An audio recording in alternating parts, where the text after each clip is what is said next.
Margaret. Sam says she was broken-hearted. She was broken-hearted. She couldn't accept something that had happened. She just couldn't accept it. When did she pass over, Sam? When did she leave her physical?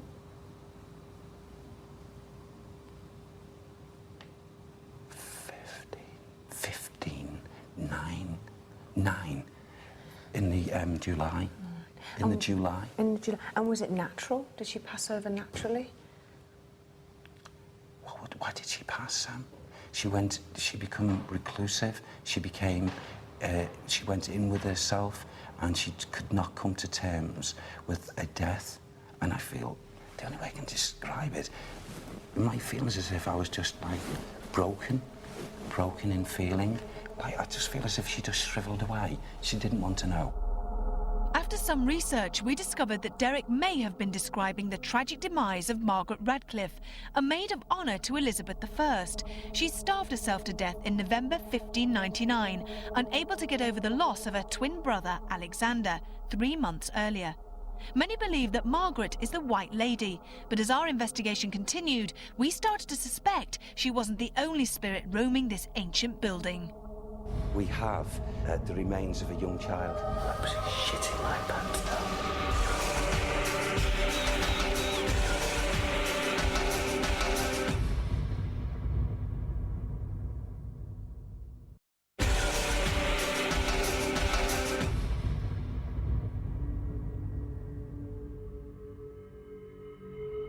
As our investigation in Salford gathers pace, I suggested that we go to the Star Chamber. One of the more disturbing rooms here at Ordsall Hall, it is characterised by the frequent sound of footsteps and the pungent odour of rotting flesh. It's a lot cooler in here. Yes, absolutely, yes. Now, this is going to seem absolutely strange. We come in and here's a bed and what have you. But whilst just coming into this energy here now at the moment, on the residual energy again, it was, as we walked through that doorway, what come past me was a lot of very small children. Children rushing past me or my energies, past yourselves. And I feel the lovely lady comes in here as well. The lovely lady I've been talking about. Up the walk to the stairs? Yes. Yeah. I feel whether this belongs to her or not, I wouldn't know at this point, but I feel her energy comes in here. Without a doubt.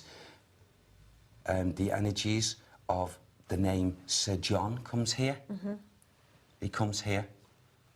But Sir John reside here? Oh, there's a lady now. Yeah, yeah. And she's, in her presence, her energy, she's not so, she's rather abrupt of manner. I can't pronounce that. I don't know even if it's a name. It sounds like Viv Anna. Viv Anna. Margaret and Vivanna. It's like as if these two ladies see each other in their spirit bodies and pass each other, and they're not in any kind of communication with each other. Okay. She is a Radcliffe. There's a lot of... What? There was a lot of things going on. The child, in her era. The child, yes, okay. In Vivanna's time, she'd be aware of something to do with a secrecy, a cover-up, something to do, oh, bless, of a child being taken and the child hurt, and then the child, take it off me, and the child being slain here. It seems that the Radcliffe's family's presence here for over 3 centuries has certainly left its mark.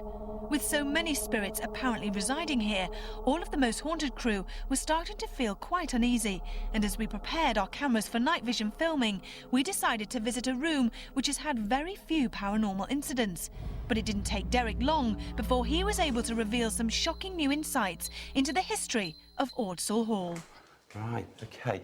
Just as we've entered the energies of this room, I just feel as if I want to cry.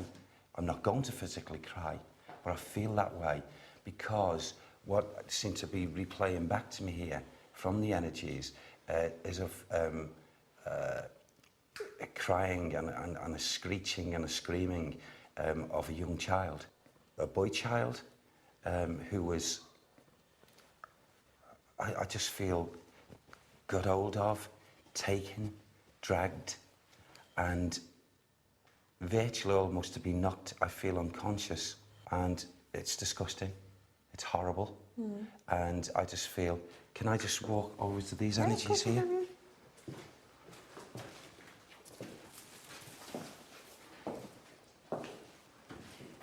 Oh, God. God. I just feel as if I've got this hopelessness. And as I say that, I feel as if I'm looking above, and then I'm looking down, and I feel as if something wants to, not physically take my legs, but make me aware that, quite openly, I'll tell you what I experienced. I experienced a taking off from this area, like a decapitation. And right here, I feel as if we have conditions below of the remains of a young child. What's the name of the young child? I'll ask now about this one. Okay.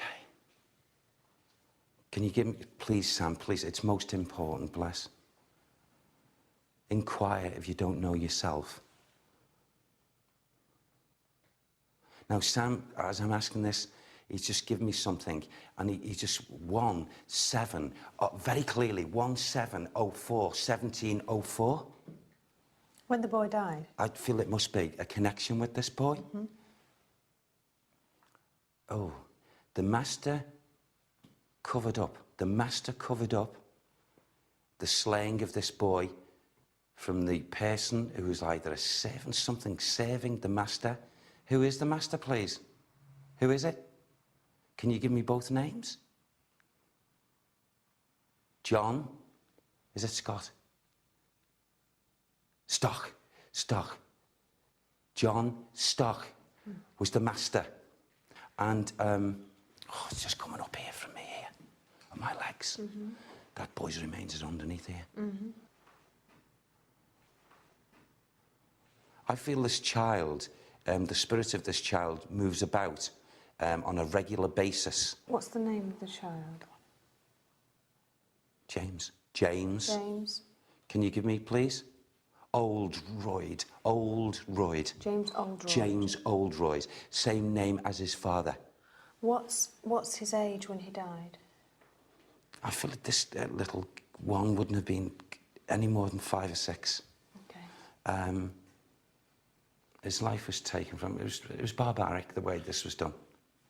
Oh, why am I smelling that? It is also, there's a connection with this, because I can, in this residual energy coming out, because I'm involving myself in it, I feel as if I'm getting bales.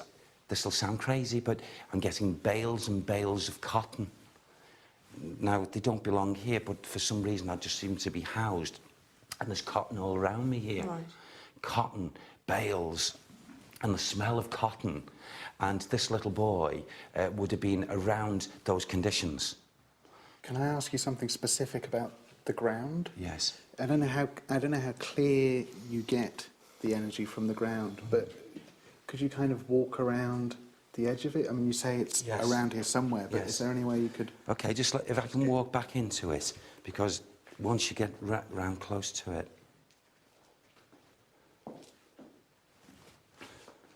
the energy stops there. Stops also there. It's centred here. Okay. Centred here. The strongest at that level here. Okay. Do you know who killed him?